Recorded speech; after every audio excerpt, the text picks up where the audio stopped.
Arquivo Sombrio. Os ecos que você ouve talvez não sejam apenas da sua imaginação.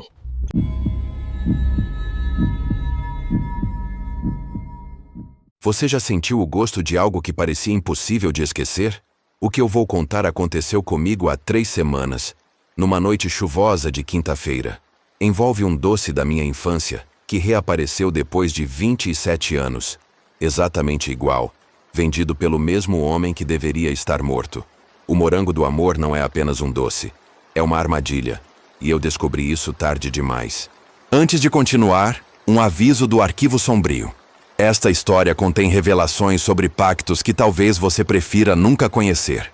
Meu nome é Daniel, tenho 34 anos, e até 3 semanas atrás acreditava que certas lembranças da infância eram apenas isso. Lembranças distorcidas pelo tempo. Trabalho como contador numa empresa pequena no centro de São Paulo. Levo uma vida comum, sem grandes emoções. Moro sozinho num apartamento alugado na Vila Madalena. E minha rotina se resume a trabalho, casa. Mas existe uma lembrança que nunca consegui apagar, por mais que tentasse. Eu tinha 7 anos quando provei pela primeira vez o morango do amor. Era uma festa junina no bairro da Moca, onde minha avó morava. Lembro do cheiro de pipoca doce misturado com chuva, porque havia chovido durante a tarde, e o chão ainda estava molhado, refletindo as luzes coloridas das barracas. Minha mãe me segurava pela mão, tentando me impedir de correr entre as pessoas, mas eu estava fascinado por uma barraquinha no canto mais escuro da praça. O homem que vendia os doces era magro, muito magro, com mãos compridas e dedos que pareciam galhos de árvore seca. Seus olhos eram de um azul tão claro que pareciam quase transparentes, e quando sorria, mostrava dentes pequenos e pontiagudos. Ele usava um avental vermelho manchado e uma boina preta que nunca tirava da cabeça. O que mais me chamava a atenção era sua voz, rouca, como se tivesse engolido areia, mas ao mesmo tempo doce, quase hipnótica. A barraca dele era diferente das outras. Não tinha as cores vibrantes típicas de festa junina. Era escura, feita de madeira velha, e pendia dela um único cartaz amarelado com a palavra Morangos, escrita à mão em tinta vermelha.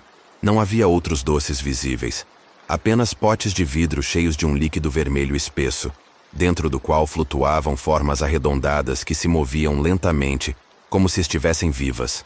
Quando pedi para minha mãe comprar um, ela hesitou.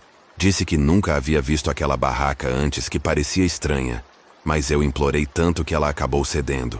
O homem mergulhou uma haste de madeira no líquido vermelho, girou algumas vezes, e quando a retirou, havia ali o doce mais perfeito que eu já tinha visto. Um morango coberto por uma camada cristalina de caramelo que brilhava como vidro sob a luz fraca da lâmpada. O primeiro contato com meus lábios foi como um choque elétrico. O caramelo se desfez na minha boca, liberando um sabor que não consigo descrever adequadamente até hoje. Era doce, mas não era açúcar. Era ácido, mas não incomodava. Era como se todos os sabores do mundo tivessem sido concentrados naquele pequeno pedaço de fruta. E havia algo mais. Uma sensação de formigamento que subia pela minha espinha e explodia na minha cabeça como fogos de artifício. Mas o mais estranho era a textura do morango. Por fora parecia normal, mas quando mordi, senti algo pulsando contra meus dentes, como se tivesse um coração minúsculo batendo dentro da fruta. O líquido que escorreu era mais espesso que o suco comum, grudento, e tinha um sabor metálico que contrastava com a doçura do caramelo. Terminei de comer em menos de 1 minuto, mas o gosto permaneceu na minha boca por dias. Minha mãe disse que eu falava dormindo naquela noite, repetindo palavras que ela não conseguia entender. Sonhei com o homem da barraca, que aparecia na minha janela sorrindo com aqueles dentes pontiagudos, sussurrando que o morango havia gostado de mim.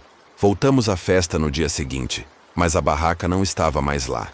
Perguntamos para outros vendedores, mas ninguém se lembrava de ter visto um homem magro vendendo morangos. Era como se ele nunca tivesse existido. Minha mãe ficou inquieta com isso, e durante anos me proibiu de comer qualquer doce vendido na rua.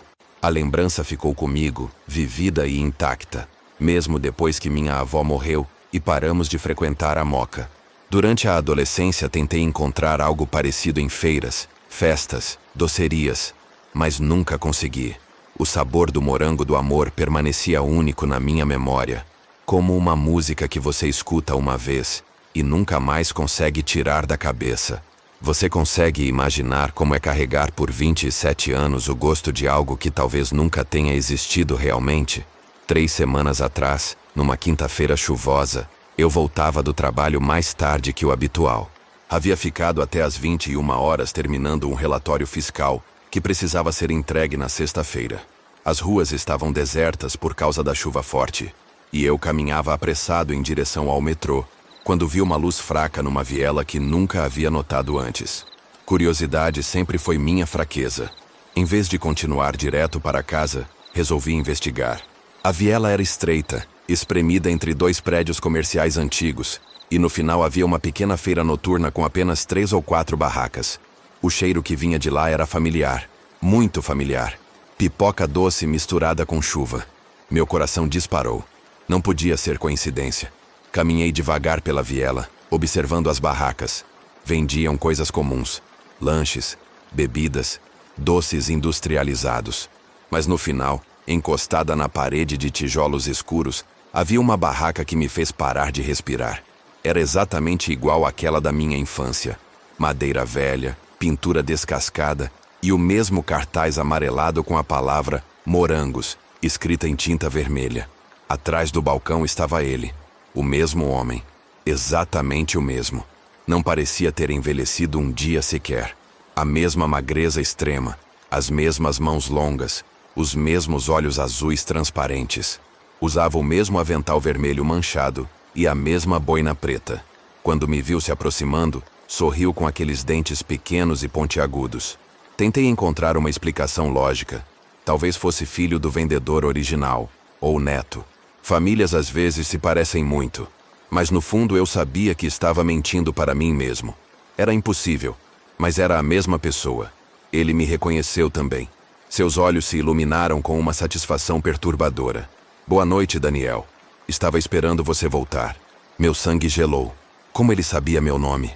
Eu tinha 7 anos quando nos conhecemos, e mesmo assim, como ele se lembraria de um cliente específico depois de quase 3 décadas? Você cresceu, mas os olhos continuam os mesmos. Olhos famintos. Quer outro morango do amor?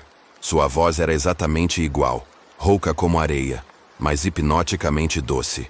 Olhei para os potes de vidro atrás dele e senti um arrepio percorrer minha espinha. O líquido vermelho espesso estava lá, e as formas arredondadas flutuavam dentro dele, se movendo lentamente como antes. Mas agora, com olhos de adulto, pude ver detalhes que haviam escapado na infância. Aquelas formas não eram apenas morangos. Havia outras coisas flutuando no líquido, coisas que pareciam dedos, coisas que pareciam olhos. E no fundo dos potes, sedimentos escuros que se moviam mesmo quando o líquido estava parado. Assim como o protagonista de qualquer história de terror que se preze, eu deveria ter saído correndo naquele momento.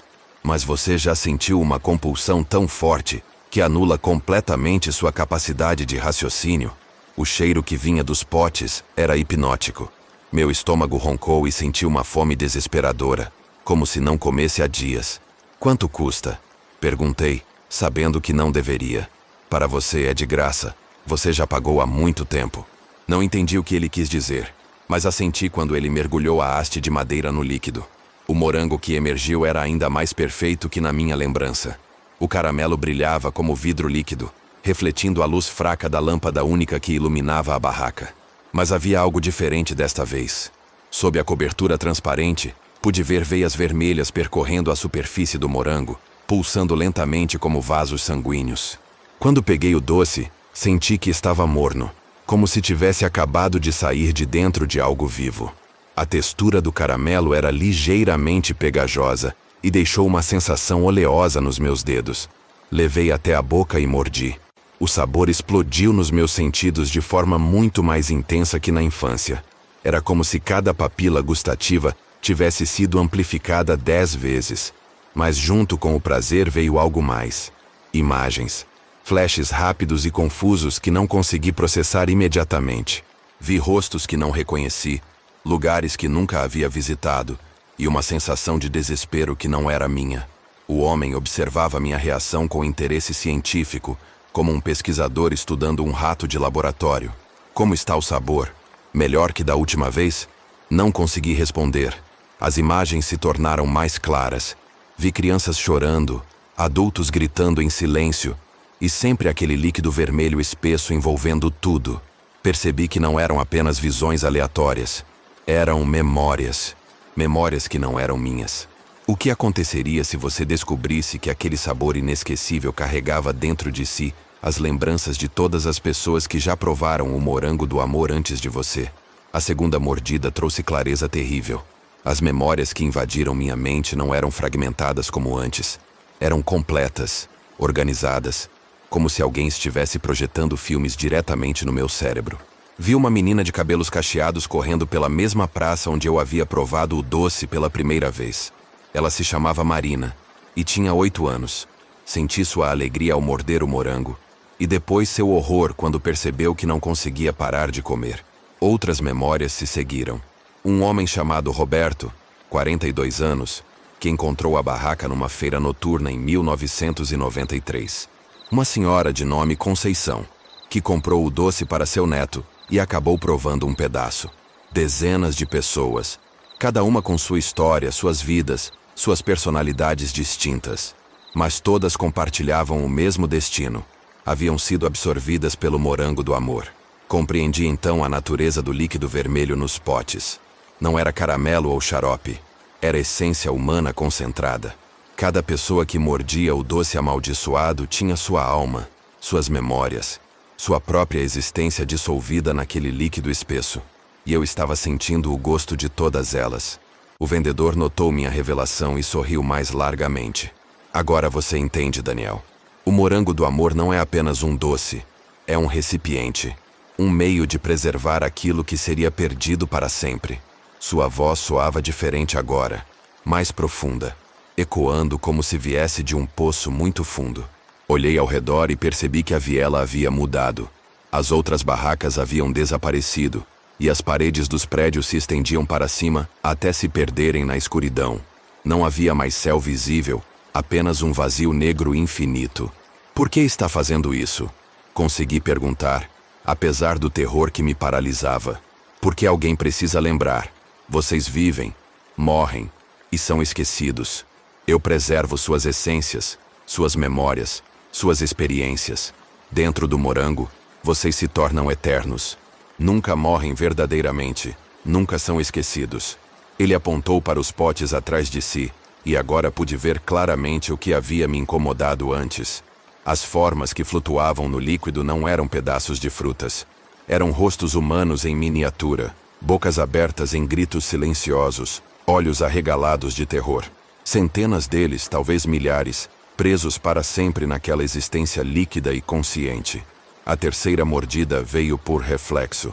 Minha mão levou o morango até minha boca contra minha vontade, como se não pertencesse mais a mim. Desta vez, as memórias que recebi eram mais antigas. Vi a origem de tudo. Em 1847, houve um acidente na região que hoje é a Moca. Uma carroça carregada de trabalhadores capotou numa ponte sobre um córrego. 23 pessoas morreram afogadas na água barrenta. Entre os mortos estava um homem magro de olhos azuis, vendedor de doces ambulante, que havia oferecido carona aos trabalhadores por bondade. Mas sua morte foi diferente das outras. Enquanto se afogava, fez um pacto desesperado com algo antigo que habitava as águas escuras daquela região. Trocou sua mortalidade pela capacidade de preservar as almas que se perdiam no esquecimento. Tornou-se um colecionador de essências humanas, um guardião de memórias que jamais deveriam ser perdidas. O preço do pacto era a fome eterna. Ele precisava se alimentar constantemente das experiências humanas para manter sua própria existência. E o morango do amor era sua ferramenta de coleta. Durante mais de 170 anos, ele havia percorrido feiras, festas e mercados, atraindo pessoas com o doce irresistível. Cada vítima se tornava parte da coleção, contribuindo com suas memórias, emoções e experiências para manter o vendedor vivo e consciente. A quarta mordida foi involuntária. Meu corpo não me obedecia mais. Senti minha própria essência começando a se dissolver. Minhas memórias de infância, minha primeira paixão, a morte dos meus pais, minha formatura. Tudo isso estava sendo sugado para dentro do morango como água por um ralo. Mas percebi algo que o vendedor não esperava. Ao absorver tantas outras pessoas, eu havia ganhado acesso às suas experiências também. Conhecia agora os medos de Marina, a força de Roberto, a sabedoria de Conceição. Não estava sozinho na dissolução. Éramos uma multidão. O vendedor percebeu minha resistência e franziu a testa. Pela primeira vez em 170 anos, alguém não estava se entregando passivamente ao processo. É inútil resistir, Daniel. Você já comeu demais. Não há volta. Mas ele estava errado. As outras almas dentro de mim não queriam apenas ser preservadas. Queriam ser libertadas. E juntos, éramos mais fortes que o colecionador de memórias. Quando terminei o último pedaço do morango, em vez de me dissolver completamente, algo inesperado aconteceu. As essências de todas as vítimas anteriores se uniram dentro de mim, criando uma consciência coletiva poderosa demais para ser contida. Se esta história despertou em você a mesma fome que senti naquela noite, deixe seu like como reconhecimento de que algumas vontades são mais perigosas do que parecem. Compartilhe com aqueles que, assim como você, precisam saber que certas lembranças doces da infância podem ser armadilhas que atravessam décadas. Nos vemos no próximo relato. Se você conseguir resistir à próxima vez que sentir o cheiro de morango misturado com chuva, porque eu ainda estou aqui, escrevendo esta história. Mas não estou sozinho na minha própria mente. E às vezes, quando passo por uma feira noturna, sinto uma fome terrível e uma vontade inexplicável de montar uma pequena barraca de madeira velha, com um cartaz amarelado e alguns potes de vidro cheios de um líquido vermelho espesso. O ciclo precisa continuar. As memórias precisam ser preservadas. E eu sei exatamente onde encontrar os melhores morangos.